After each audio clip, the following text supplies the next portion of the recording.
নমস্কার, নিউজলাইভ বাংলার সাফ কথায় আপনাদের সকলকে স্বাগত। আমি সুপ্রীতি রয়েছে আপনাদের সাথে। আর আজকে সাফ কথাতে আলোচনা হবে মূলত বর্তমানে যে ইস্যু এখন চলছে দেশ জুড়ে শিক্ষা সংক্রান্ত বিষয় এবং সিবিএসই। মূল বিষয় হচ্ছে প্রশ্নপত্র ফাঁস এবং তারপরে একের পর এক যে বিতর্ক দানা বেঁধেছে। একদিকে সিবিএসইর ওএসএম যে বিতর্ক, ঠিক অন্যদিকে বর্তমান সময়ে দাঁড়িয়েছে যে নিরীক্ষার পর আইআইটির বিশেষ করে যে প্যানেল পুনর্মূল্যায়ন পোর্টাল, সেখানে চূড়ান্ত অনুমোদন, সব মিলিয়ে যখন দেখা যাচ্ছে যে একদিকে সিবিএসইর প্রতি যে আস্থা, যে ভরসা মানুষের, শিক্ষক শিক্ষিকা থেকে শুরু করে অভিভাবক থেকে শুরু করে সর্বোপরি ছাত্রদের যা ছিল, সেটা কোথাও গিয়ে যে একটা ভঙ্গুর হয়েছে যখন এই খবর, ঠিক তখন উল্টো দিকে দাঁড়িয়ে দেখা যাচ্ছে কি না দিল্লিতে একেবারে যন্তর মন্তরের সামনে জেনজিদের বিক্ষোভ। সব মিলিয়ে থাকবে আজকের এই আলোচনা। বর্তমান সময়ে দাঁড়িয়ে শিক্ষার হাল ঠিক কেমন রয়েছে গোটা দেশ জুড়ে। আর আজকে আলোচনাতে আমার সাথে জুড়ে যাবেন, স্টুডিওতে ইতিমধ্যেই উপস্থিত হয়েছেন রজনী শাহ, শিক্ষাবিদ, ডেপুটি ডিরেক্টর IIWUK গুয়াহাটি থেকে। রজনী, স্বাগত। আমার সাথে ভার্চুয়ালি জুড়ে যাবেন ডক্টর বিশ্বজিৎ দাস, অতিথি অধ্যাপক, কলকাতা বিশ্ববিদ্যালয় থেকে, তিনি জুড়ে যাবেন ভার্চুয়ালি। অন্যদিকে ভার্চুয়ালি থাকবেন ডক্টর তাপস চট্টোপাধ্যায়, উত্তরবঙ্গ বিশ্ববিদ্যালয়ের প্রাক্তন রেজিস্ট্রার হিসেবে তিনি থাকবেন। এবং অন্যদিকে বিশ্বজিৎ চক্রবর্তী, তিনিও শিক্ষাবিদ, ত্রিপুরা থেকে জুড়ে যাবেন কিছুক্ষণের মধ্যেই। চারজন থাকছে আমার সাথে অতিথি এবং চারজনকে নিয়েই শুরু করব আলোচনা। তবে শুরুতেই যেহেতু স্টুডিওতে রাজনীতি রয়েছে, রাজনীতি, এই যে সিবিএসইর যে ছবিটা আজকের দিনে সামনে উঠে আসছে, আপনি যেহেতু শিক্ষার সাথে জড়িত শিক্ষাবিদ, সেই জায়গাতে দাঁড়িয়ে এই সিবিএসইর ঘটনা শুধুই কি আজকের প্রযুক্তিগত ত্রুটি হিসেবে আপনারা দেখছেন, নাকি এক প্রকার বলা যায় যে ভারতের অন্যতম যে প্রধান শিক্ষার যে বোর্ড রয়েছে, সেই বোর্ডের একেবারে প্রতি ছাত্র, ঠিক যেমনটা আমি শুরুতেই বলছিলাম, অভিভাবক সকলেরই আস্থা একেবারে ভেঙে যাওয়া, বিশ্বাস একেবারে ভেঙে যাওয়া? সিবিএসই আমাদের মানে গোটা ভারতবর্ষেই মানে রাজ করছে বলা যায়, কারণ এডুকেশন সিস্টেমটা এখন স্টেট বোর্ডে যতটা না মানে ইম্পর্টেন্ট রয়েছে, ততটা এখন দেখা যাচ্ছে যে সিবিএসই স্টুডেন্টসের সংখ্যা বেশি। স্টেট বোর্ডে মানে জায়গায় জায়গায় সেটা স্টুডেন্টরা খুব কমে এখন অ্যাডমিশন নিচ্ছে, বা বেশিরভাগ লোকেরাই সিবিএসই প্রেফার করে, কারণ সেটা পুরো দেশ জুড়ে যে ওরা মানে ভারতবর্ষের যে কোনো প্রান্তেই যাক না কেন, ওরা সেখানে গেলে মানে সেম কোর্স হয় বলে এই সুবিধাটা আছে বলেই লোকেরা সিবিএসই প্রেফার করে। কিন্তু সিবিএসইতে কিছু বছর ধরে দেখা গেছে যে মানে প্রচণ্ড পরিমাণে একটা মানে ডিস্টারবেন্স একটা দেখা গেছে, যেটা স্টুডেন্টসের মধ্যে দেখা যায় যে ওদের যেটা নলেজ, সেই নলেজটা কোথাও না কোথাও গিয়ে কমে যাচ্ছে। আমি প্রথম থেকেই মানে বিশ্বাস করে এসেছি যে সিবিএসই সবসময়ই বাচ্চাদেরকে ইজি ওয়েতে পড়াশুনো করার একটা সুযোগ করে দেয়, যেটা নাকি স্টেট বোর্ডে কোর্সটা ভীষণ ভাস্ট থাকে। কিন্তু সিবিএসইতে যখন মানে চ্যাপ্টার্সগুলোকে যখন পড়ানো হয়, তখন দেখা গেছে যে চ্যাপ্টাররা স্কুলের মধ্যে টিচাররা চ্যাপ্টারগুলোকে স্কিপ করে দেয়। এখন একটা যখন কোর্স বানানো হয়, তখন সেটা মানে প্রত্যেকটা চ্যাপ্টারের সাথে রিলেটেড থাকে। সেখানে যদি 2-3টে চ্যাপ্টার স্কিপ করে তারপরের চ্যাপ্টারটা পড়ানো হয়, তখন ছেলেমেয়েরা যে জিনিসটা বোঝার দরকার ছিল সেই জিনিসটা ওরা গিয়ে বোঝে না, আর তার ফলে ওদের নলেজটা কোথাও না কোথাও গিয়ে কমে যায়। আর এখন একটা জিনিস হচ্ছে কি, এই যে মুখস্থ বিদ্যা, সেই বিদ্যাটা কিন্তু সব স্টুডেন্টের মধ্যে থাকে না। তা বলে কি ওরা কি পড়ায় খারাপ বা ওদের কি ব্রেন মানে কম, সেটা কিন্তু নয়। মানে আমাদের এখন এরকম হয়ে গেছে যে মুখস্থ করতে পারে যে সেই ভালো স্টুডেন্ট, আর যে মুখস্থ বিদ্যা নেই সে তার কিন্তু মানে নলেজটা কম, বা সে হয়তো আগে গিয়ে আগামী দিনে সে হয়তো ভালো কিছু করতে পারবে না বলে আমাদের ধারণা। কিন্তু যে স্টুডেন্টরা ভার্চুয়াল লার্নিং করে, অনেকের আছে যারা ভার্চুয়ালি শিখে, বা অনেকের আছে অডিও যারা শুনে শেখে, হ্যাঁ, বা অনেকের আছে অ্যানালাইসিস, অনেকে আছে একটা সিচুয়েশন দিলে ওরা সেটাকে অ্যানালাইসিস করে অনেক ভালোভাবে ওরা সেই জিনিসটাকে বুঝতে পারে। তো কি সেই বাচ্চাদেরকে কি ইম্পর্টেন্স কম দেওয়া হবে? তাদের কি নলেজ, তাদের কি ইন্টেলেকচুয়ালটা কোথাও গিয়ে কম? সেটা নয়। কিন্তু এই যে মুখস্থ বিদ্যাটা করে দেওয়াতে কি হয়েছে, ছেলেমেয়েদেরকে মানে শেখানো হয়েছে হোয়াট টু থিঙ্ক, কিন্তু এটা শেখানো হচ্ছে না হাউ টু থিঙ্ক। তো সেই জায়গায় না একটা গ্যাপ তৈরি হয়ে যাচ্ছে। মানে আজকে ধরুন 15-20 বছর ধরে এই গ্যাপটা দেখা গেছে। আগে কি ছিল, আগে কনসেপ্ট ক্লিয়ার হওয়ার পরে গিয়ে সেই ব্যাপারটা নিয়ে পড়াশোনা করা হতো। আজকাল কি হয়েছে, আজকাল কমপ্লিটলি মুখস্থ বিদ্যার উপরে স্কুল থেকে নোটস দিয়ে দিচ্ছে, সেটাকে মুখস্থ করে অ্যাজ ইট ইজ লিখতে হবে। তো সেইখানে গিয়ে কোথাও না কোথাও ছেলেমেয়েদের যে মানে বৌদ্ধিক বিকাশ, সেটা গিয়ে কোথাও না কোথাও ওদের রেস্ট্রিক্ট হয়ে যাচ্ছে। ওরা সেটাই ভাবছে যেটা ওদেরকে ভাবানো হচ্ছে, কিন্তু তাদেরও যে কিছু ক্যালিবার আছে, ওরাও যে ভাবতে পারে, সেখানে গিয়ে মানে একটা প্রশ্নচিহ্নের একটা জায়গা তৈরি হয়েছে। আমি আমি একটু বিশ্বজিৎদার কাছে চলে যাবো। এই মুহূর্তে ত্রিপুরা থেকে জুড়ে গেছেন বিশ্বজিৎ চক্রবর্তী রয়েছেন। বিশ্বজিৎ দা, এই যে নিটের প্রশ্নপত্র ফাঁস হলো এবং তারপর থেকেই তো এক প্রকার বলা যায় যে গোটা দেশ জুড়ে, দেশের বিভিন্ন প্রান্তে টুকরো টুকরো করে এই বিক্ষোভ প্রতিবাদ নানান জায়গাতে গড়ে উঠছে, নানান জায়গাতে তৈরি হয়েছে।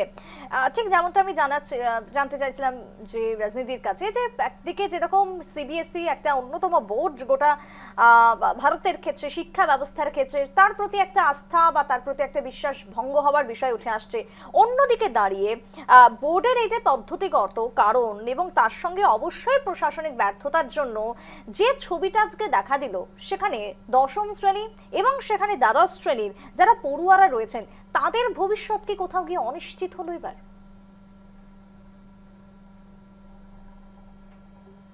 সেটা অত্যন্ত সেন্সিটিভ ইস্যু। 2-12 যেটা মানে আমি সিবিএসসি রিলেটেড যেটা, নিটে যেটা, দুটো বিষয় একটু ডিফারেন্ট হলেও দুটোর সাথে স্টুডেন্টের ফিউচার কিছুটা হলেও লিঙ্ক আছে।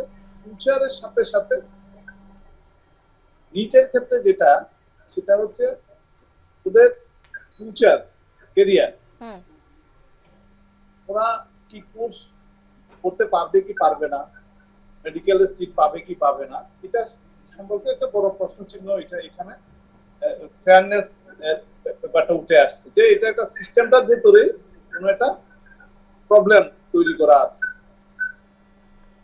এনটিএর কথা বলছি, এবং এনটিএর ওইখানে এনটিএর ভেতরে যারা লোক কোশ্চেন পেপার রেডি করছিল,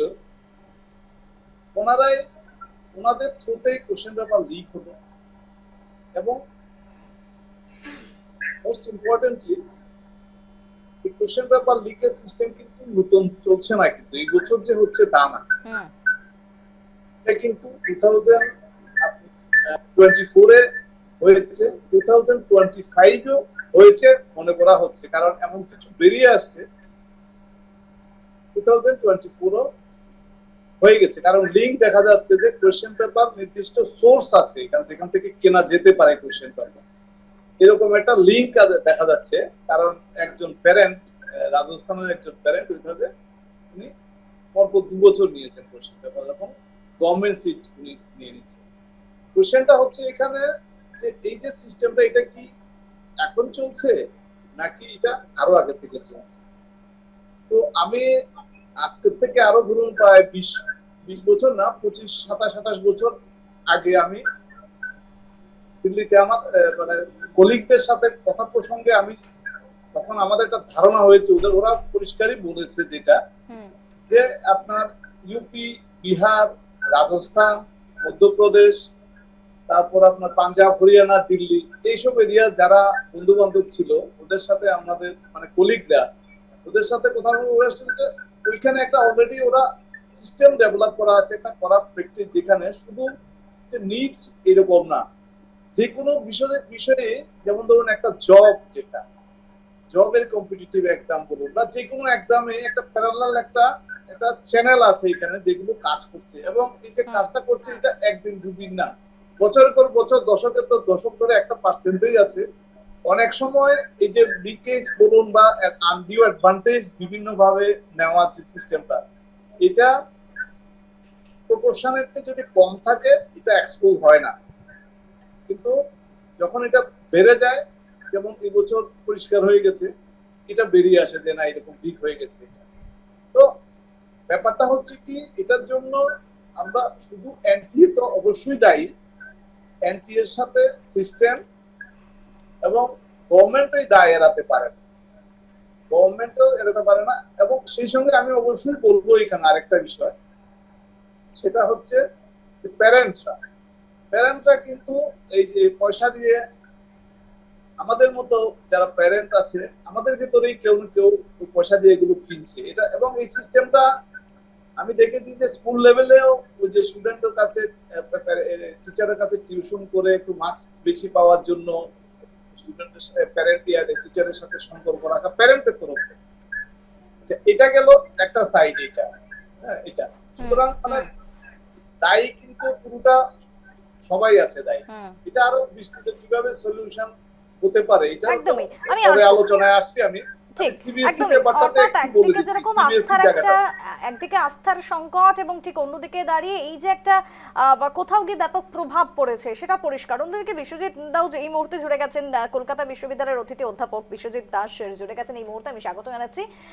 বিষয়টা আলোচনা আমাদের চলছে এবং এখানে বেশ কিছু দিক উঠে আসছে একের পর এক, এবং আমি এটাই জানতে চাইবো যে এই যে হাজার হাজার মেধাবী পরীক্ষার্থী যারা বা কোথাও গিয়ে তাদের উপরে কি একটা মানসিক ট্রমা বা চাপ তৈরি হলো? না দেখো, এটা নিয়ে তো সন্দেহ নেই যে মানসিক ট্রমা বা চাপ তৈরি হয়েছে, কিন্তু এটা তো প্রথমবার হলো না। এটা পরপর 2 বছর এটা হলো এবং অভিযোগ করা হচ্ছে যে এর একটা পরম্পরা রয়েছে। আমরা জানি যে কিছু কিছু কোচিং সেন্টার তাদের দিকে দিক চিহ্ন দেওয়া হচ্ছে যে তারা এটার সঙ্গে যুক্ত রয়েছে। দেখো, যারা এর সঙ্গে যুক্ত তারা তো সকলেই অধ্যাপক এবং শিক্ষক। তাদের যে নৈতিকতা নিয়ে প্রশ্ন ওঠে, তাদের দায়বদ্ধতা নিয়ে প্রশ্ন ওঠে। আজকে যে ছেলে মেয়েগুলোর স্বপ্নভঙ্গ হচ্ছে তারা জীবনে, এবং তুমি বিশ্বাস করো মধ্যবিত্ত পরিবারগুলো তার জীবনের যত সঞ্চয় ছিল সেগুলো তার সন্তানের পরে বিনিয়োগ করেছে, এবং তারা দীর্ঘদিন ধরে প্রশিক্ষণ নিয়ে আগামী দিনে ডক্টর হতে চায় এবং আমাদের জাতির চিকিৎসার দায়িত্ব তাদের উপরে হতে চায়। এখানে সরকারও দায়িত্বশীল, কারণ সরকারকে আরো একটি দায়িত্ব নিতে হবে। শুধুমাত্র এই এনটিএ যে প্রতিষ্ঠানটি বারবার এই কাজ করছে তারা কেন এটা করতে পারছে, তাদের দৃষ্টান্তমূলক শাস্তি দেওয়া দরকার যারা এই ঘটনার সঙ্গে যুক্ত রয়েছে। এবং তার জন্য আজকালকার দিনে ডিজিটাল প্রযুক্তিতে অনেক বেশি সিকিউরিটি বা তৎপরতা থাকা দরকার, যে কি এবং করে আমি যেহেতু আপনি প্রাইভেট ভেন্ডারের কথা বলছেন, সেই জায়গাতে আজকালকার দিনে একটা পাইলট টেস্টিং হয়, যদি তাই হয়ে থাকে তাহলে কেন সেই পাইলট টেস্টিংটা হলো না? একদম তাই, এবং সেটা হওয়া উচিত ছিল। এবং ভেবে দেখো যে আজকে হয়তো আমরা এখানে আলোচনা করছি, কিন্তু যে আমি যখন কলেজে যাই, ইউনিভার্সিটিতে যাই, তরুণ মুখগুলো তাদের তো একটা স্বপ্ন থাকে, তাদের যে স্বপ্ন ভঙ্গ, এবং সবচেয়ে বড় কথা যখন পরীক্ষার সেন্টারে বাবা মায়েরা নিয়ে আসে তাদের সঙ্গে যদি তুমি কথা বলো দেখবে তারা কতটা হতাশ। এই হতাশাটা তো একবার আসছে না, বারবার আসছে, এবং এটার জন্য সব থেকে বেশি ক্ষতিগ্রস্ত হচ্ছে কারা? এই তরুণ প্রজন্ম, এই জেনজিরা, এই ছাত্রছাত্রীরা যারা স্বপ্ন দেখতো সবকিছু নিয়ে, যে আগামী দিনে মেধা নির্ভর যে পরীক্ষা, প্রতিযোগিতামূলক পরীক্ষা, মেধার ভিত্তিতে এই যে পেশাতে তারা আসবে। আজকে এই পেশাগুলো তো আমাদের জীবনের সঙ্গে যুক্ত আছে, অর্থাৎ আমাদের জীবন মৃত্যুর সঙ্গে। আমরা চাই সবসময় ডাক্তার তারাই হবে যারা মেধা সম্পন্ন একজন ছাত্রছাত্রী। তারা যদি মেধা গুরুত্ব না দিয়ে পয়সা দিয়ে প্রশ্নপত্র কিনে এবং প্রশ্নপত্র আগে থেকে ফাঁস হয়ে যায়, তাহলে এরপরে আমরা চিকিৎসার জন্য কার কাছে যাব? আজকে 5 বছর পরে কারা ডক্টর হবে? এইটা নিয়ে প্রশ্ন চিহ্ন উঠে যাচ্ছে। এখানে দায়িত্ব বা দায় সরকার ঝেড়ে ফেলতে পারে না, এনটিএ এর মতো প্রতিষ্ঠান ঝেড়ে ফেলতে পারে না, এবং এনটিএ কে দায়িত্বশীল যারা এই কোর সিস্টেমের মধ্যে আছে তাদের একটা নিজেদেরও মানবিকতা আছে, তাদের একটা এথিক্স আছে। তারা কি আদেও নিজেদের শিক্ষক বা অধ্যাপক বলে দাবি করতে পারে? শুধুমাত্র সরকারের উপর দোষ দিয়ে হবে না যে সরকার তো এটা করেনি। সরকার তো কিছু মানুষকে, একটা বডিকে দায়িত্ব দিয়েছিল, তারা কেন পারলো না এটা করতে? সেইটা দেখভাল করা, অর্থাৎ যাদের চিহ্নিত করা হলো এর জন্য তাদের দৃষ্টান্তমূলক শাস্তি, এবং সেটা কোনোভাবে যেন মার্জনা করা না হয়। কারণ এই প্রবঞ্চনা তরুণ প্রজন্মের সঙ্গে যে করা হচ্ছে তারা তো মানসিক ট্রমায় ভুগছে। আমি জানি অনেক ছাত্রছাত্রী যাদেরকে সাইকোলজিক্যাল কাউন্সিলিং করা হচ্ছে এবং তারা মনোবিদের কাছে যাচ্ছে এই অবস্থায়, এবং এমনও আছে যারা গতবার পরীক্ষা দিয়েছিল আরেকটু ভালো র্যাঙ্ক করার জন্য এবছর পরীক্ষা দিয়েছে। পরপর দুটো ঘটনায় তারা কিন্তু আতঙ্কগ্রস্ত হয়ে পড়েছে। একদমই মানসিক ট্রমা এবং পড়ুয়াদের ভবিষ্যৎ বিশেষ করে দশম এবং দ্বাদশের তা অনিশ্চয়তার পথে কি সে নিয়ে আমরা আলোচনা করছিলাম। আমি একটু রাজনীতির কাছেও যাব। রাজনীতি এই যে কথা উঠে আসছে, এই যে সাইবার একেবারে যে নিরাপত্তার ত্রুটি সেটা পরিষ্কার হয়ে যাচ্ছে এবং অন্যদিকে মাস্টার পাসওয়ার্ডের একটা বিষয় কিন্তু থাকে, সেটাকেও দেখা যাচ্ছে যে একেবারে দুর্বলতা সেটাও ফাঁস হয়ে যাচ্ছে। ডিজিটাল পরিকাঠামোতে এটা কতটা ক্ষতি বলে মনে হচ্ছে? এখন ওএসএমএস যেটা মানে system on screen marking system যেটা, সেটাতে কি হয়, ওটা সফটওয়্যারে একটা সিস্টেম মানে আনসার্সগুলো এভাবে মানে লেখা থাকে বা ওইভাবে সেট করা থাকে যেটা দিয়ে স্ক্রিনিং করা হয়। এখন আমি একটা লিটারেচারের সাবজেক্টের কথা বলছি। লিটারেচার একটা এমন সাবজেক্ট যেটা বিভিন্নজন বিভিন্নভাবে লিখতে পারে, কিন্তু ওই যে অন স্ক্রিন মার্কিং সিস্টেম দিয়ে যে ওদের যে মার্কিং করা হচ্ছে বা ওদেরকে অ্যানালাইসিস করা হচ্ছে যে ব্যাপারটা, তো সফটওয়্যার ওইটাই বলবে যেটা ফিট করা আছে।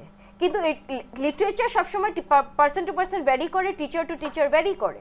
তো সেখানে গিয়ে কি হচ্ছে যে ওই সিস্টেমের মধ্যে যদি ওই মানে পার্টিকুলার জিনিসগুলো যদি না আসে তাহলে মার্কগুলো কমে যাচ্ছে। তো সেইখানে গিয়েও কিন্তু স্টুডেন্টদের একটা মানে বিশাল একটা ক্ষতি হওয়া দেখা যাচ্ছে। তারপরে ম্যাথসেরও কিছু সিস্টেম যেগুলো নিয়ম একটা মানে সামের অনেক ধরনের নিয়ম আছে, সেটাকে অনেকভাবে সলভ করা যায়। লাইক আমরা যদি বলি 7, 5+2ও 7 হয়, আবার 6+1ও কিন্তু 7 হচ্ছে, আবার 3+4ও কিন্তু 7 হচ্ছে। তো সেইখানে সফটওয়্যারের কিন্তু একটা পার্টিকুলার সেট থাকে, ওরা ওই সেট হিসাবে মার্কিং করে। তো সেই বাচ্চাটা ওর যদি সাম কারেক্ট আছে কিন্তু ও ওই সিস্টেমের আন্ডারে পড়ছে না, তাহলেও কিন্তু ওর কি হচ্ছে, ওর মার্কসটা গিয়ে কমে যাচ্ছে। তো সেইখানে টিচার্সরা এই জিনিসটাকে একটু ভালো করে মনিটর করা দরকার যে ওরা কিভাবে মার্কিংটা করছে আর কিভাবে সফটওয়্যারের মার্কিংটা কি ঠিক সেটার সাথে অ্যানালাইসিস করাটা খুব দরকার। আরেকটা হয়েছে কি সিকিউরিটি অ্যান্ড পোর্টাল গ্লিচেস।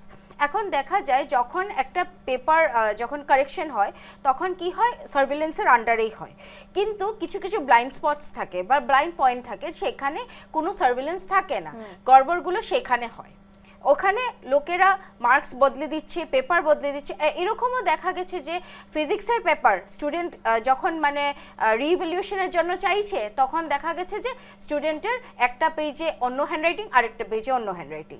তো সেটা কি করে সম্ভব? ঠিক, একটা প্রধান সমস্যা এবং পদ্ধতিগত যদি ব্যর্থতা বলে তাহলে হচ্ছে যে অন স্ক্রিন যেটা মার্কিং বলা হয় এবং সেই জায়গাতে দাঁড়িয়ে তড়িঘড়ি তাকে চালু করা এবং এই স্ক্যানের ফলে নাম্বার কম দেওয়া, সমস্ত কিছুর জন্যই আজকের এই সমস্যাটা মূলত তৈরি হলো। আমি আসবো এই আলোচনার মধ্যে, সময় আরো একটা বিরতি, ফিরছি বিরতির পর, সঙ্গে থাকুন।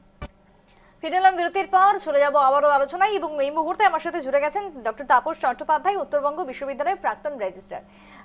তাপস দা, স্বাগত জানাচ্ছি। আমাদের আলোচনা চলছে অনেকক্ষণ ধরেই এবং এই যে সমস্যাটা বর্তমানে তৈরি হয়েছে এখন, এই যে নিচের প্রশ্নপত্র ফাঁস এবং সিবিএসইর প্রতি মানুষের যে আস্থা ভরসা সেটা একেবারে চুরমার হয়ে যাওয়া, এবং যদিও সেটা আজকের প্রথম নয়, এর আগেও বহুবার আমরা দেখেছি হয়েছে, নানান রকমের ছবি সামনে এসেছে।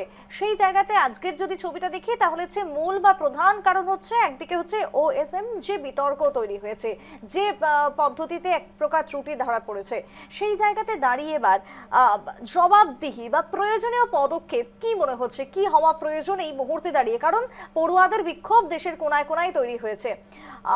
শুধু কি আমলাতান্ত্রিক পরিবর্তন না অন্য কিছু ভাবছেন? আমি তাপসদার থেকে উত্তর নেব। না, আমাদের এর আগে যখন হয়েছিল সেই সময়তে ইসরোর ফর্মার চেয়ারম্যান প্রফেসর কে রাধাকৃষ্ণনের নেতৃত্বে একটা কমিটি হয়েছিল। যখন 2024-এ নিট ইউজি পেপার লিক হয়েছিল, অবশ্য সেটা খুব সীমিত ছিল, পাটনা এবং বোধরা এই দুটো জায়গা কিছু। পরে এটা সুপ্রিম কোর্টে যায়, পিআইএল হয়, এবং 23 জুলাই 2024 সালে সুপ্রিম কোর্ট বলে যে না, পুরো পরীক্ষাটাকে নতুন করে করার কোনো প্রয়োজন নেই, কারণ যেহেতু এই কোশ্চেন লিকের ফলে যে স্টুডেন্ট এফেক্টেড হয়েছে তাদের সংখ্যায় অত্যন্ত মুশকিল ছিল। কিন্তু সেই সময় সুপ্রিম কোর্ট বলে যে এনটিএ পরীক্ষা নেওয়ার পদ্ধতিকে ঢেলে সাজানোর জন্য খোল নলছে সম্পূর্ণ সংশোধন করার জন্য উচ্চ পর্যায়ের কমিটি, সেই কমিটি হয়েছিল ডক্টর কে রাধাকৃষ্ণনের নেতৃত্বে। সেই কমিটি অনেকগুলো রেকমেন্ডেশন করেছে। এনটিএ কিন্তু তার অনেক রেকমেন্ডেশনকেই বাস্তবায়িত করেছে, সেটাকে ফেলে রাখেনি, ধুলো জমতে দেয়নি, উই পোকায় কাটতে দেয়নি। এখন মুশকিল হচ্ছে যে যখন আমাদের এই ডিজিটাল সিস্টেমের পরীক্ষা হতো না, পেন অ্যান্ড পেপার মোডে হতো, ধরা যাক যে নিট নিট কবে হয়েছে? নিট তো 1997, 2017। 1986 সালে যে ন্যাশনাল পলিসি অন এডুকেশন ছিল, এটা 1992 সালে প্রোগ্রাম অফ অ্যাকশন করে ওটাকে কিছুটা কি বলবো যে সংশোধন করা হয়, ইম্প্রোভাইজ করা হয়। তারপরে 2017 সালে পার্লামেন্টের আইনের মধ্যে দিয়ে একটা স্ট্যাটুটরি বডি হিসেবে এনটিএ হয়। এখন কিন্তু এই 2017 সালের আগে যে পরীক্ষাগুলো হতো, কোনো কোনো জায়গাতে অনলাইন যে হতো না তাই না, কিন্তু বেশিরভাগ জায়গাতেই সেগুলো, যেমন আমরা যদি ধরি এই আমাদের যে নেট পরীক্ষা ইউনিভার্সিটিতে হয়, ইউজিসি ফেলোশিপ লেকচারারশিপের, পেন অ্যান্ড পেপার মোডে হতো। তখনও কি লিক হতো না? তখনও কি দুর্নীতি হতো না? দুর্নীতি, যে দেশে চোর আছে, জোচ্চোর আছে, বাটপার আছে, সেখানে দুর্নীতি হবে। কথা হচ্ছে যারা কর্তৃপক্ষ পরীক্ষা নিচ্ছেন তারা কি করে এই চুরি, জোচ্চুরি এবং অসৎ উপায় সেটাকে কি করে বন্ধ করতে পারেন। হুম। এখন এই সবকিছুরই কিন্তু একটা সীমা আছে। এই যারা আন্দোলন করছেন, সে ককরোচ পার্টি, এই সমস্ত, একটা বাল্য খিল্য একটা আর একটা এর মধ্যে চক্রান্ত আছে যে সারা দেশে তরুণ প্রজন্মকে খেপিয়ে তোলার জন্য। তার পিছনে একটা রাজনৈতিক উদ্দেশ্য থাকাটাই খুব স্বাভাবিক, তাই তাই মনে হচ্ছে। কিন্তু এটা বুঝতে হবে এই যে কোশ্চেন পেপার লিক, সেটা কি এনটিএ এর কর্তৃপক্ষরা করেছে? যারা নিট 2026 পরীক্ষা নিলেন 3rd মেতে, তারা তো করেননি। এটা যেটা সিবিআই ইনভেস্টিগেশনের মধ্যে দিয়ে আসছে, যে যারা এক্সামিনেশন প্রসেসের মধ্যে যুক্ত ছিলেন, যে দুজন, একজন কেমিস্ট্রি এবং একজন বায়োলজি, যারা মডারেশনের স্টেজে কোশ্চেন পেপারটা জানতে পেরেছিলেন, তাদের থ্রুতে সম্ভবত লিক হয়েছে। এবং এখনো এটা সম্বন্ধে চূড়ান্ত বলা যায় না, যেহেতু ইনভেস্টিগেশন এখনো শেষ হয়নি, চলছে। অনেক অ্যারেস্ট হয়েছে, ইনভেস্টিগেশন চলছে।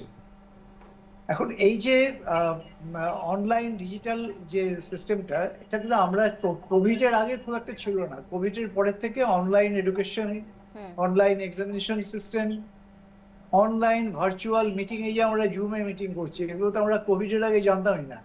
এখন এই হচ্ছে কি, এভরি টেকনোলজি হ্যাজ এ পিটফল।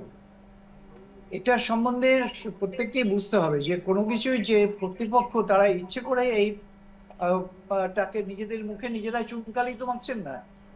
কিছু অসৎ লোক বিভিন্ন পয়েন্টে আছে, তাদের জন্যই এই অসুবিধাগুলো হচ্ছে।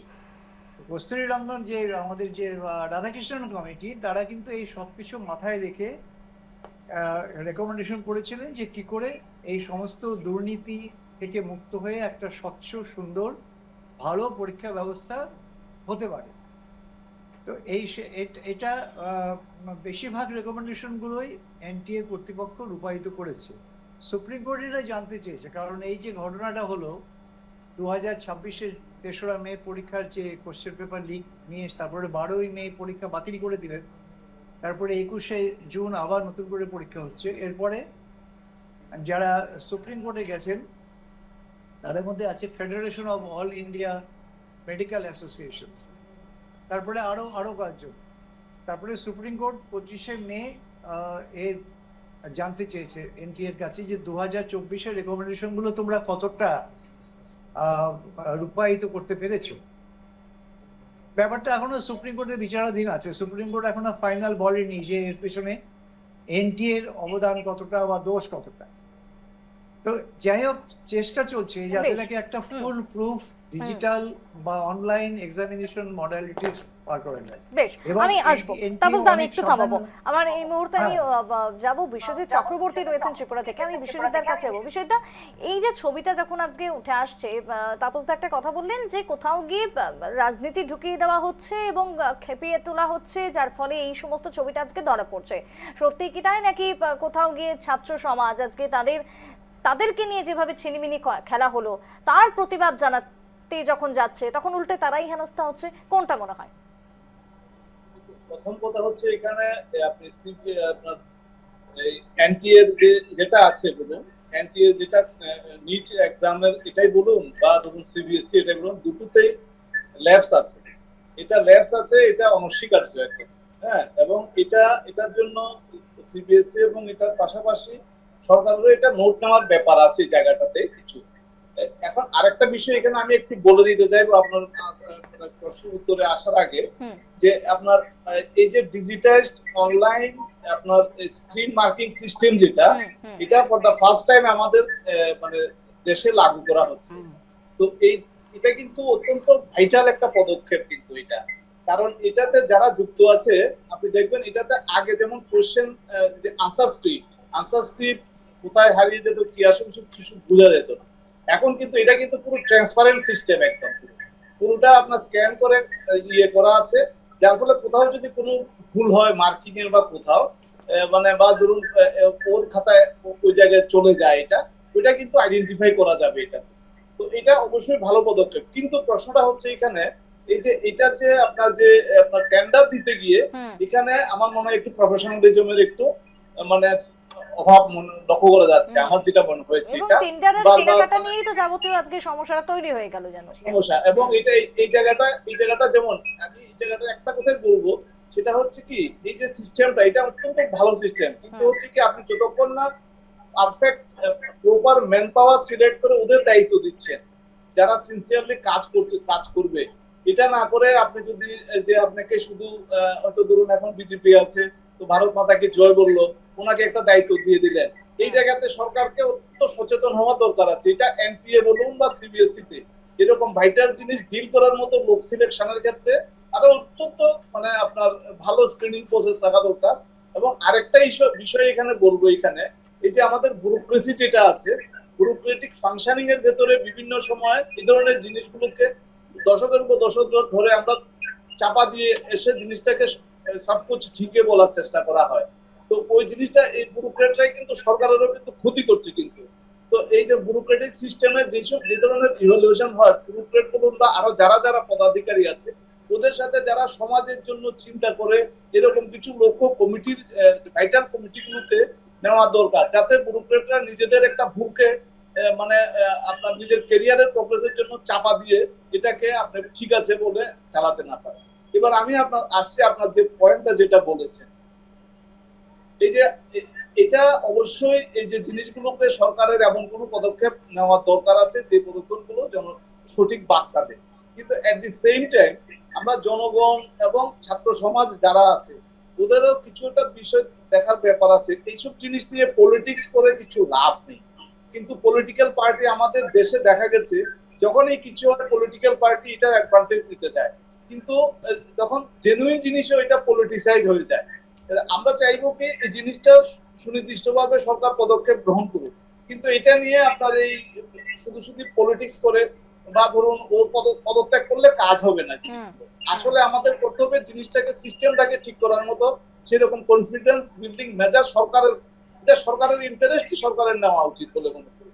তো এই তবে অনেক সময় এবং সরকারের ক্ষেত্রে আমি এটা বলবো, এই ধরনের যারা ধরুন না হুইসেল ব্লোয়ারই বলুন বা এই ধরনের কথা বলছে, ওদের কথাটাকে পজিটিভলি নেওয়ার জন্য, পজিটিভলি নিয়ে এটা সলিউশন বের করার জন্য, বেশ পজিটিভলি নিয়ে সলিউশন চাই।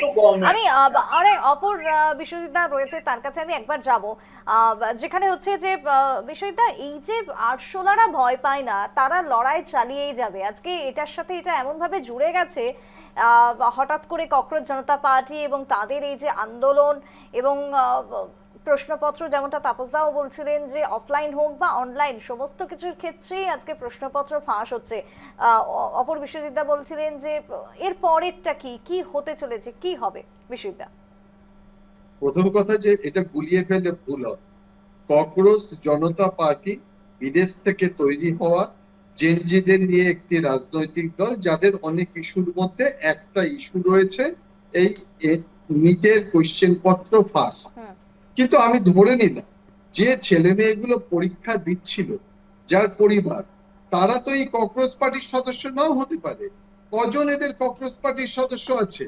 একটা ফোরাম তৈরি করে তারা পলিটিক্যালি ইন্টারভেন করার চেষ্টা করছে, আমি সেটাকে বিচ্ছিন্ন করে রাখছি। তারা তো অনেকগুলো ইস্যুকে এখানে কাজে লেগেছে এবং জেনজির এই আবেগটাকে কাজে লাগাতে চাইছে। এখন প্রশ্ন হচ্ছে এই আবেগটা কি মিথ্যা? আমি এখানে বলবো যে রাজনীতিটাকে দূরে রেখে শুধুমাত্র সরকার এবং এনটিএ যে ঘটনা ঘটছে এবং একাধিকবার ঘটছে, রিপিটেডলি হচ্ছে, সেইটার ব্যবস্থা নিতে হবে। অর্থাৎ এটা রিপিটেডলি যদি না ঘটতো, একবার ঘটতো, এই যে মেকানিজমটা, এই যে সিকিউরিটি প্রসেস, ডিজিটাল সিকিউরিটি, সেটা কি করে ব্রেক করছে এবং কি করে কোশ্চেন পত্র সর্বভারতীয় পরীক্ষায় পাবলিশড হয়ে যাচ্ছে। এবং প্রথমবার বলে একটা কথা ছিল, এটা দ্বিতীয়বার হলো। এই ঘটনাটার ক্ষেত্রে এই তরুণ প্রজন্ম, জেনজি, তারা আশাহত হচ্ছে। এখানে কোনোভাবে দায়িত্ব এড়ানোর জায়গা নেই, কারণ সরকারও তৎপর হয়েছে যারা এদের সঙ্গে যুক্ত আছে তাদের শাস্তি দেওয়ার জন্য, এবং এনটিএ কে খুঁজে বের করতে হবে কারা কারা এর সঙ্গে যুক্ত, যাদেরকে অ্যারেস্ট করেছে, মামলায় বা যেখানে বিচারাধীন রয়েছে হোক, কোনোভাবে তারা কোনো পরীক্ষার সঙ্গে যুক্ত থাকতে পারবে না। কারণ এই যে সন্তানরা যারা পরীক্ষা দিয়ে আশাহত হলো, একই পরীক্ষা আবার দ্বিতীয়বার 21 তারিখে দিতে যাবে, তাদের অন্যায় কি? তারা কেন এই ডিপ্রেশনের মধ্যে দিয়ে যাবে? তাদের সমস্ত মেধা তারা এখানে বিনিয়োগ করেছিল, সেই মেধাটাকে বারবার পরীক্ষার সামনে পড়তে হচ্ছে, অথচ যে সংস্থা এনটিএ এবং যারা তদারকি করছে সরকার, তারা কোন রকমের পরীক্ষার মুখে পড়ছে না, কারণ একই ঘটনার পুনরাবৃত্তি চলছে। একেবারে তাই। আমি আসবো, আলোচনার মধ্যে আসবো, সময় আমার আরো একটা বিরতির, ফিরছি বিরতির পর। ফিরে এলাম বিরতির পর, আবারও চলে যাব আলোচনাতে। এতক্ষণ আমরা কথা বলছিলাম যে একদিকে হচ্ছে যে অনলাইনের বা বর্তমানে ডিজিটালি যে ধরনের সমস্যাটা তৈরি হলো, ভুল ত্রুটি যেগুলো তৈরি হলো, একদিকে পড়ুয়াদের ভবিষ্যৎ সেই জায়গাতে গিয়ে কোথাও গিয়ে একটা ছিনিমিনি হয়ে গেল, অনিশ্চিত হয়ে গেল। এবারে হচ্ছে যে এই ত্রুটি থেকে কি কি শিক্ষা নেওয়া প্রয়োজন এবং পদক্ষেপ কি আনা উচিত বলে মনে হয়। আমি একটু রাজনীতির কাছে যাব। রাজনীতি, এই যে সংশোধন যদি আমরা বলতে চাই, যে এই ত্রুটি থেকে সেই সংশোধনের ক্ষেত্রে কি মনে হয়, যখন অনলাইনে এই যে ওএসএম বিতর্কটা তৈরি হলো, সেখান থেকে বেরোতে কি তাহলে কোথাও গিয়ে ম্যানুয়ালি কোনো কিছু করা সম্ভব, মানে হাতে কাগজে কলমে দেখে যত তড়িঘড়ি সম্ভব ভর্তি প্রক্রিয়া শেষ হওয়ার আগেই সেগুলোকে দ্রুত মূল্যায়ন করা? আমি তার আগে একটা কথা বলতে চাই যে প্রবলেম কখন হচ্ছে, যখন ছেলেমেয়েরা চিটিং কখন করছে, যখন তাদের মধ্যে সেই কনফিডেন্সটা নেই যে তারা গিয়ে এক্সামিনেশন হলে পেপারটাকে কমপ্লিট করতে পারবে। প্রবলেমটা তখন হচ্ছে এই যে বড় বড় কোচিং ইনস্টিটিউটগুলো আছে, লক্ষ লক্ষ টাকা বছরের পর বছর ওরা ইন্টিগ্রেটেড কোচিংয়ের নামে, ক্লাস 6 থেকে আজকাল শুরু হয়ে যাচ্ছে ইন্টিগ্রেটেড কোচিং, যেখানে আমরা 11-12-এর পরে গিয়ে আমরা ইন্টিগ্রেটেড কোচিংয়ের কথা ভাবতাম, সেখানে আজকাল দেখা যাচ্ছে যে বড় বড় শিক্ষা অনুষ্ঠানগুলো বা কোচিং সেন্টারগুলো ক্লাস 6 থেকে ইন্টিগ্রেটেড কোচিংগুলো করিয়ে করিয়ে ছেলে মেয়েদেরকে মানে বলছে যে ওদেরকে এন্ট্রেন্সের জন্য প্রিপারেশন করানো হবে। এই যে লক্ষ লক্ষ টাকা স্কুলই হোক বা কোচিং সেন্টারগুলো যে নিচ্ছে, সেই জায়গায় তাদের প্রিপারেশনটা কোথায় কোথায় গিয়ে দাঁড়িয়েছে? যে বাচ্চা একটা যদি আজকে চিটিং করতে হয়েছে, তার মানে ওর মধ্যে ওই কনফিডেন্সটা নেই। প্রথম কথা হলো সেই প্রবলেমটার সলিউশনটা বার করতে হবে স্কুল থেকে, মানে একদম বেস লেভেল থেকে, গ্রাউন্ড লেভেল থেকে। কারণ বাচ্চা একটা যখন তৈরি হয় তখন ও আস্তে আস্তে করে এক এক ধাপ করে উঠে, ওর যদি কনসেপ্ট ক্লিয়ার থাকে তাহলে ওর কোনোদিনই অসুবিধা হবে না। কিন্তু প্রবলেমটা হয়ে যাচ্ছে কনসেপ্ট ক্লিয়ারে। ইন্টিগ্রেটেড কোচিংয়ের মানে আরে এই যে কোচিং ইনস্টিটিউটগুলো স্টুডেন্টদেরকে মানে গরু ছাগলের মতন করে অ্যাডমিশন করাচ্ছে, বছরে লক্ষ লক্ষ টাকা নিচ্ছে, আর ওদেরকে বলা হচ্ছে যে ওদেরকে মানে ভালো করে একটা নিটের জন্যই হোক বা ইঞ্জিনিয়ারিং এন্ট্রেন্সের জন্যই হোক ওদেরকে প্রিপারেশন করানো হবে। সেখানে গিয়ে কতজন সেই সিটটা পাচ্ছে, সেইখানেও কিন্তু প্যারেন্টসরা অভিভাবকরা কোয়েশ্চেন তোলা দরকার যে একটা কোচিং ইনস্টিটিউটে যদি সেখানে 100 বাচ্চা আছে, সেখান থেকে দেখা গেছে শুধু 2% স্টুডেন্টরা কিন্তু সিট পাচ্ছে। তো কোথাও কোচিং ইনস্টিটিউটটারও কিন্তু এখানে একটা ভীষণ বড় একটা রোল আছে, যে এতগুলো টাকা যখন নেওয়া হচ্ছে বাচ্চাদেরকে একটা স্ক্রিনিং করে আগে দেখতে হবে যে সেই বাচ্চাটা ইঞ্জিনিয়ারিং আর নিটের জন্য মানে ওরা মানে সেই জায়গায় পৌঁছাতে পারবে কি না, কারণ সব বাচ্চারা পারে না। কোটা ফ্যাক্টরি একটা বিশাল এরিয়া, যেখানে মানে স্টুডেন্টদের একটা মানে সমাগম দেখা যায়, সেখানে স্টুডেন্টরা সিট পাওয়ার জন্য কিভাবে পরিশ্রম করে, এক একটা অভিভাবক নিজের মানে জীবনের সঞ্চয় সমস্তটা দিয়ে বাচ্চাকে ওইখানে অ্যাডমিশন করানোর চেষ্টা করে। সেখানেও দেখা গেছে যে অনেক ধরনের সুইসাইডের কেস দেখা যাচ্ছে। কেন সেটা হচ্ছে, কারণ তাহলে এই যে প্রাইভেট ভেন্ডর যেগুলো রয়েছে সেগুলোর বিরুদ্ধে কেউ না কেউ তো অডিট করে নিশ্চয়ই, তাহলে তাদের বিরুদ্ধেও কি ব্যবস্থা নেওয়া উচিত, আইনিভাবে পদক্ষেপ? একদমই নেওয়া উচিত। আমি তো মনে করি সেখানে একটা এই ব্যাপারে কিন্তু খুব মানে গুরুতরভাবে এটাকে নিয়ে আলোচনা করা উচিত, আর সেটা নিয়ে একটা স্টেপ নেওয়া উচিত। কারণ ওরা যে লক্ষ লক্ষ টাকা নিচ্ছে, বাচ্চাদেরকে কি প্রিপেয়ার করাচ্ছে? আজকে যদি একটা বাচ্চা নিটের মতন একটা ইম্পর্টেন্ট পেপারে তারা যদি গিয়ে আজকে স্ক্যাম করতে হচ্ছে বা চিটিং করতে হচ্ছে, সেখানে আমাদের সেই স্টুডেন্টটার সাথে কিন্তু পুরো দেশটার জন্য একটা মানে রিস্ক তৈরি হচ্ছে। কারণ একটা ডাক্তার যখন মানে এইভাবে ও পাশ করে ডাক্তারির প্র্যাকটিস শুরু করবে, তখন কিন্তু অনেক মানুষের প্রাণ ওর হাতে থাকবে। সেইখানে আমরা কি ওই রিস্কটা নিতে পারবো? তাহলে এটা কি শুধু একটা স্টুডেন্ট বা একটা অর্গানাইজেশনের ফেলিয়ার? এটা কিন্তু পুরো দেশের একটা ফেলিয়ার। আজকে দেখা গেছে মানুষ, যত স্টুডেন্টরা আছে ওরা বাইরে অ্যাপ্লাই করে ফরেন কান্ট্রিতে ওরা পড়তে যেতে চায়, সেটা আমি খারাপ বলছি না, কিন্তু সেটা আমাদের জন্য কতটুকু একটা লজ্জাজনক ব্যাপার। ভারতবর্ষের মতন এত বিশাল একটা দেশ, যেখানে এত মানে 140 মিলিয়ন পিপল আছে, যেখানে এত রিসোর্সেস আছে, হিউম্যান রিসোর্সের থেকে বড় রিসোর্স আর পৃথিবীতে কিছু হতেই পারে না। সেখানে দেখা গেছে আমাদের বাচ্চারা বাইরে অ্যাপ্লাই করছে, ওরা বাইরে বেশি সেফ মনে করছে। সেখানে গিয়ে কিন্তু অনেক বাচ্চাদেরকে দেখা গেছে ম্যাকডোনাল্ডসে ওরা ওয়েটারের কাজ করছে বা ট্যাক্সি চালাচ্ছে। ওরা নিজের দেশে থাকার থেকে সেইখানে গিয়ে ওই স্ট্রাগলগুলোকে ওরা ভালো মনে করছে। কেন? আমাদের শিক্ষা ব্যবস্থার জন্য কোথাও না কোথাও সেই প্রবলেমটা ফেস হচ্ছে। আর একবার যদি ওরা বাইরে যাচ্ছে তাহলে ওরা ফিরে আসতে চাইছে না। কেন? Because of the facilities. তাহলে আমাদের যে মেধাবী ছাত্রছাত্রীগুলো আছে, সেগুলো আমাদের দেশে থেকে আমাদের দেশের উন্নতির কথা ভাববে কখন? যখন ওরা ওই মানে আউটপুটটা পাবে। এখন এই শিক্ষা ব্যবস্থা থেকে ওরা যদি একটা আতঙ্কের মধ্যে থাকে, তাহলে ওরা মনে করবে যে আমরা বাইরে অ্যাপ্লাই করাটাই বেশি ভালো।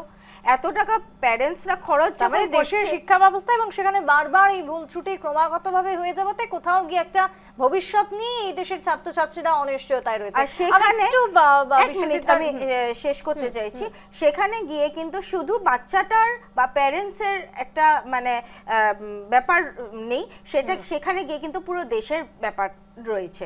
আজকে আমাদের দেশে যে ভালো ভালো ডক্টরস আছে, ইঞ্জিনিয়ার্স আছে, বা ভালো ভালো মানে অর্গানাইজেশনে যারা উচ্চপদস্থে ভারতীয়রা রয়েছে, তারা যদি আজকে ভারতবর্ষের জন্য এসে ভারতের কোম্পানিতে কাজ করে, ভারতের হসপিটালে কাজ করে, আমার মনে হয় ভারতবর্ষটা আরো বেশি উন্নত হবে। একদমই। আমার সাথে বিশ্বজিৎ দা রয়েছে, কিছুক্ষণ আগেই যেমনটা কথা বলছিলেন বিশ্বজিৎ দাস, যেহেতু আমি যাব দুই বিশ্বজিৎ রয়েছে। বিশ্বজিৎ দা, এই যে ছবিটা দেখা যাচ্ছে তার মধ্যে একটা ক্লাউড মাইগ্রেশন বলেও কথা উঠে আসছে, এবং সেটা সরকারিভাবে যেমনটা আমরা দেখতে পাচ্ছি যে AWS একটা কোনো ক্লাউড, সেখানে দ্রুত ডেটা হস্তান্তর করা, এই প্রক্রিয়াটা সেটা কি মানে একেবারে জোড়াতালি দেওয়া হলো তড়িঘড়ি করে, কি মনে হচ্ছে? মূলত দুটো জিনিসের কথা ভাবতে হবে।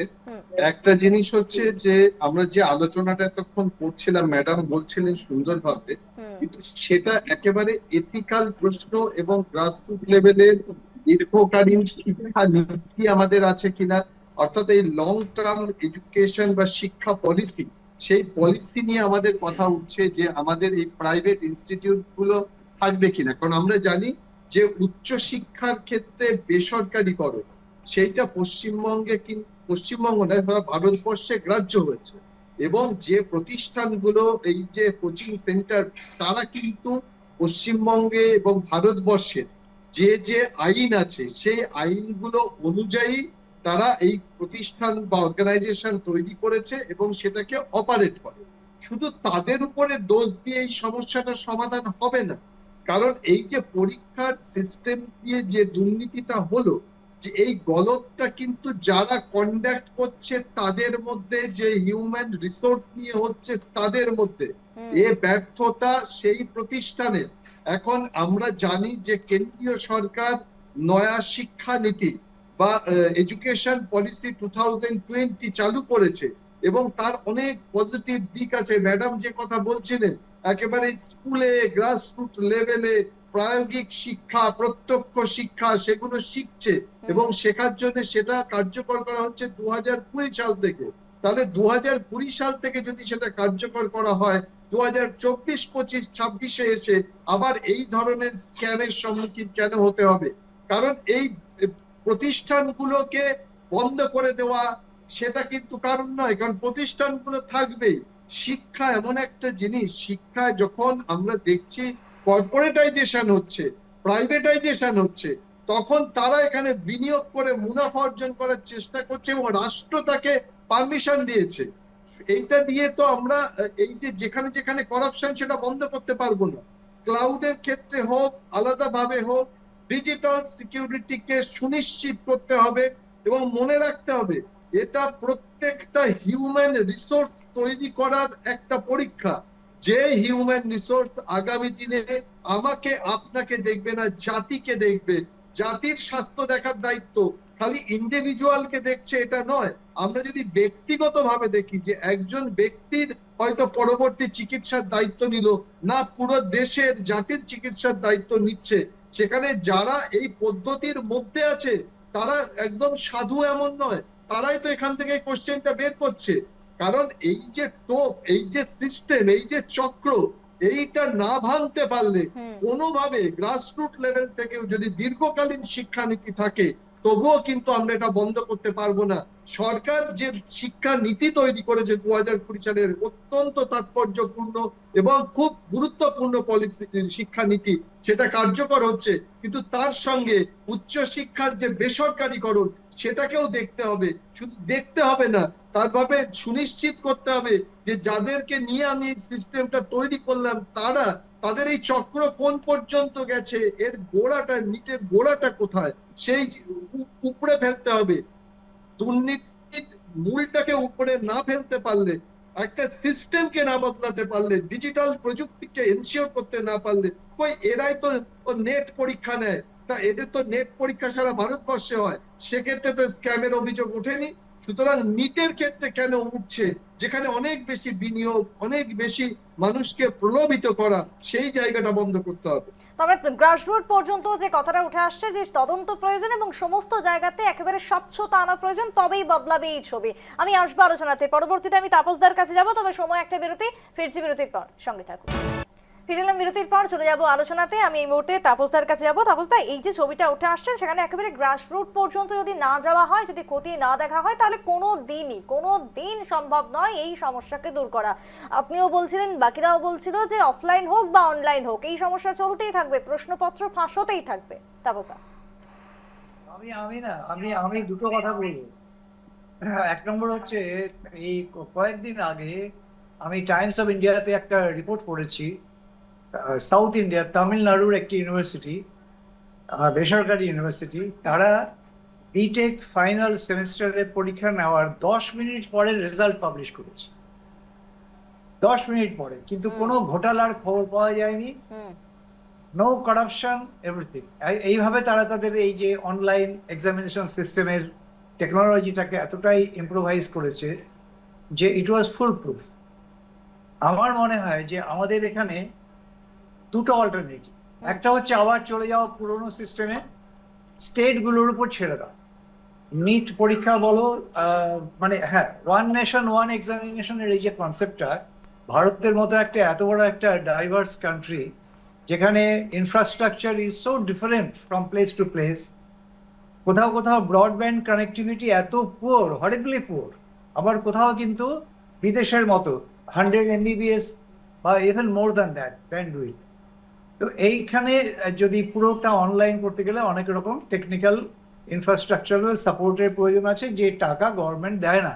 কারণ আমাদের এখানে এখনো জিডিপির, কোঠারি কমিশন 1966-এ বলেছিল 6% অফ জিডিপি খরচ করতে, এখনো পর্যন্ত হচ্ছে 3.8%, এবং এর মধ্যে হায়ার এডুকেশনে লেস দ্যান 1%। তো এই অবস্থার মধ্যে এই একটা solution, leave it to the states, যেটা তামিলনাড়ুর MK স্টালিন এরা এটা নিয়ে অনেকদিন থেকে বলে যাচ্ছে। সেকেন্ড হচ্ছে, যদি অনলাইন করতে হয় তাহলে make it 100% online.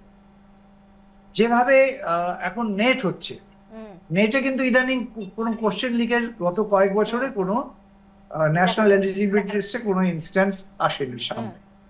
Make it 100% online, যেটা এইবার হতে যাচ্ছে সম্ভবত। আর এবার তো ওরা মানে এতটাই এই আক্রমণের মুখে সাবধানতা নিয়েছে যে এবার ইন্ডিয়ান আর্মিকে কোশ্চেন পেপারের কাস্টডি দিচ্ছে। কিন্তু যদি সেটাকে পুরোপুরি করা হয়, অর্থাৎ যখন এক্সাম শুরু হবে ঠিক সেই মুহূর্তেই, তার আগে কেউ কখনো জানতে পারছে না যে কোশ্চেন ওইখানে স্ক্রিনে কোশ্চেন আসবে, multiple choice type or short answer type, সেটা একটা নির্দিষ্ট সময়ের মধ্যে আনসার করতে হবে। হয় ওটা করো, করে দেখা যাক কি হয়। সেকেন্ড হচ্ছে যে না হয় leave it to the states, যাতে নাকি অন্তত পক্ষে এদের উপরে এই ব্লেমটা আসবে না। আর ওই যে AWS যেটা হয়েছে সেটা হচ্ছে কোএমটের এগেনস্টে যে এখন সমালোচনাগুলো কিছু হচ্ছে, এটা কিন্তু অনেক ঝাড়াই বাছাই প্রক্রিয়ার মধ্যে দিয়ে এগুলো হয়। তিনবার থার্ড টেন্ডারে এটা হয়েছে, এবং TCS যে রেট দিয়েছিল কোএমট এডুটেক হায়দ্রাবাদের, তার থেকে হাফের মতো, অনেক কম। ওদের বোধ হয় পার এক্সামিনে 980 সামথিং ছিল TCS এর, এখানে ছিল 400 সামথিং, 80 সামথিং ছিল। সো এটা কস্ট ফ্যাক্টরের দিক থেকেও আর অন্যান্য ক্রেডিবিলিটি অ্যানালাইসিস করে হয়েছে। কিন্তু যখন একটা ব্লেম আসছে যে পাস্ট একটা ট্র্যাক রেকর্ড নাকি তাদের কোথায় কোনো একটা খারাপ ছিল ইত্যাদি, তখন গভর্নমেন্ট এখন এটাকে অ্যামাজন থেকে, অ্যামাজন ওয়েব সিরিজ বা AWS এটাকে ভাড়া করেছে এবং কোএম থেকে সমস্ত ডেটাটাকে ট্রান্সফার করেছে। CBSE কথা বলছি, CBSE এই যে OSM এর পরে যে গন্ডগোলগুলো হলো।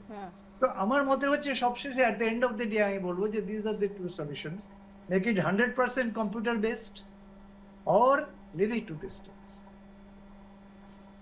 আমি আরেক Otherwise, বিষয় আর একটা কথা আমি শুধু বলিনি, একজনও বললেন, সঠিকভাবে বললেন, যে আমাদের দেশে private sector or private players in higher education enormous, তাদের পেনিট্রেশন এনর্মাস।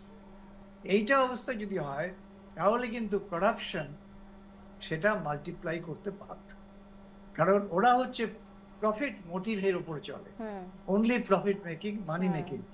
আর আরেক এইখানে গভর্নমেন্ট হচ্ছে পাবলিক সার্ভিসের, পাবলিক গুড ডেলিভারি করার জন্য। তো এই সমস্যাটা আমাদের দেশে আছে, কিন্তু কিছু করার নেই, কারণ higher education or any education এটা কিন্তু আমাদের 100% গভর্নমেন্ট সেক্টরে হওয়া। এখন একটা অলিক স্বপ্ন দেখে তো লাভ নেই, এটা হয়। তাই এর মধ্যে থেকে কতটা কিভাবে ভালো করা যায় সেই চেষ্টা। একবারে Thank you fact so much. আমি গুলো একটা তুলে কথা ধরছেন। বলতে চাই যে গভর্নমেন্টাইজড না করলেও প্রাইভেটাইজেশনই থাকুক, কিন্তু সেটার উপরে মনিটরিং করাটা দরকার। ওরা যে কিভাবে সেটাকে চালাচ্ছে বা স্টুডেন্টদেরকে কিভাবে স্ক্রিনিং করছে, কিভাবে ওরা প্রিপেয়ার করছে, সেটার উপরে একটা কিন্তু প্রাইভেট সেক্টরের উপরে একটা ওদের মনিটর থাকা দরকার, একটা মানে প্রোটোকল থাকা দরকার যে এই প্রোটোকলগুলো ওরা ফলো করতে হবে। আর প্রত্যেকটা স্টুডেন্টকে এইভাবে ওরা গরু ছাগলের মতন অ্যাডমিশন দিচ্ছে, অ্যাডমিশন দেওয়ার পরে দেখা যাচ্ছে শুধু 2% আর 3% স্টুডেন্ট অল ওভার, ওদের তো অনেকগুলো ব্রাঞ্চেস, সেই সমস্তটা মিলিয়ে প্রায় 1 লাখ 2 লাখ স্টুডেন্টের মধ্যে হয়তো 3টা বা 4টা স্টুডেন্ট পাচ্ছে। তাহলে এত টাকার মানে কি? প্রত্যেকটা প্যারেন্টসই চায় যে ওদের বাচ্চারা একটা ভালো সংস্থায়, একটা ভালোভাবে ওরা এগিয়ে যাক, কিন্তু সেখানে দেখা যাচ্ছে যে শুধু 2% আর 3%-এর ওরা নাম্বার দিচ্ছে, আর সেইগুলোকে বড় বড় ব্যানারে টাঙিয়ে মানুষের একটা মানে অ্যাডভার্টাইজমেন্ট করে প্যারেন্টসদেরকে প্রলোভন দিয়ে সেখানে ওরা টানাচ্ছে। তো সেইখানে একটা দেখার দরকার যে স্টুডেন্টসদের প্রিপারেশনটা কতটুকু হচ্ছে। স্টুডেন্টস যদি প্রিপেয়ার্ড ভালো থাকে তাহলে কিন্তু এই চিটিং এর ফ্যাক্টরটা অনেকটা কমে যাবে। আমি ছোট্ট করে এবার উত্তর নেব, কারণ সময় যেহেতু শেষ। বিশ্বজিৎ চক্রবর্তী, বিষয়টা। হ্যাঁ, আমি প্রথমে তো যেটা আবার বলবো যে এনটিএ এর যে নিট কন্ডাক্ট করা বলুন বা সিবিএসসি বলুন, কিছু ক্ষেত্রে যেভাবে হয়েছে এটা অ্যাকসেপ্টেবল না, ফ্লস রয়ে গেছে। এটার দায় এনটিএ এবং সিবিএসসির সাথে সাথে সরকারেরও আছে এবং আমাদের মতো সাধারণ জনগণেরও আছে। হ্যাঁ, সুতরাং এই জায়গায় আলটিমেটলি গিয়ে কি হচ্ছে, এটা হওয়ার পিছনে কি কারণ, এই জিনিসটার ভিতরে প্রথম এনটিএ এর ক্ষেত্রে মানে নিটের ক্ষেত্রে আমি বলবো এই যে দেখা গেছে যে কোচিং ইনস্টিটিউট গুলো থ্রুতেই সবকিছু এই লিকেজটা হচ্ছে, মানে ওদের এখানে চড়া দামে বিক্রির একটা রাস্তা হয়ে যাচ্ছে। সুতরাং কোচিং ইনস্টিটিউট গুলো ফাইন্যান্সিয়াল ট্রানজাকশনটা একটু ভালোভাবে দেখা দরকার আছে। এটা গেল একটা পার্ট, গেল এটা এনটিএ। এবার ইনহাউস সিস্টেম, সরকারকে ইনহাউস আরো স্ট্রং সিস্টেম করার দরকার আছে এবং মনিটরিং। এবং এটার ক্ষেত্রে আমি অবশ্যই বলবো এখানে সরকারের যে এতদিন অবধি যতগুলো লিকেজ বা এগুলো আমরা বিভিন্ন সময়ে বিভিন্ন সরকারকে দেখেছি সেন্ট্রালে, কিন্তু কারোর কাছে কোনো রকমের পানিশমেন্ট, স্ট্রং পানিশমেন্ট দেওয়ার মতো অ্যাকশন কি ব্যুরোক্রেসিকে বা ধরুন ব্যুরোক্রেসির সাথে সাথে অন্যান্য সংশ্লিষ্ট যারা যুক্ত আছে এইসব ইয়ের সাথে, মানে এক্সাম কন্ডাক্ট করার সাথে, ওদেরকে কোনো রকমের পানিশমেন্ট বা ধরুন প্রাইভেট যারা আছে তারা যারা মানে আপনি ধরুন বলতে পারেন এডুকেশন মাফিয়া, ওদেরকেও কোনো পানিশমেন্টের সেরকম মেজর এক্সাম্পল কিন্তু আমরা কিন্তু নেই। দেখতে পাইনি। ইভেন আমরা জনগণের ভিতরে যারা কিনছে এই টাকাগুলো, ওদেরকেও সেরকম কোনো পানিশমেন্টটা কিন্তু আমরা দেখতে পাইনি। কিন্তু না পাওয়াতে এটা ইনডাইরেক্টলি এটাকে আমরা এনকারেজ করে যাচ্ছি। এটা এখন সরকারের যতই মানে আপনি ধরুন সদিচ্ছা থাকুক না কেন, বারবার রিপিট হলে পরে সরকারের সদিচ্ছা নিয়ে মানুষের জনসাধারণের একেবারে প্রশ্ন তাই, আসবেই। একদমই তাই। এবং সময় এটা যেহেতু একেবারে শেষ হয়ে আসছে, আমি থামাবো বিষয়টা। আমি একেবারে একটা কনক্লুশন নিয়ে শেষ করবো। হ্যাঁ, আমি একটা লাইন বলে শেষ করছি এখানে।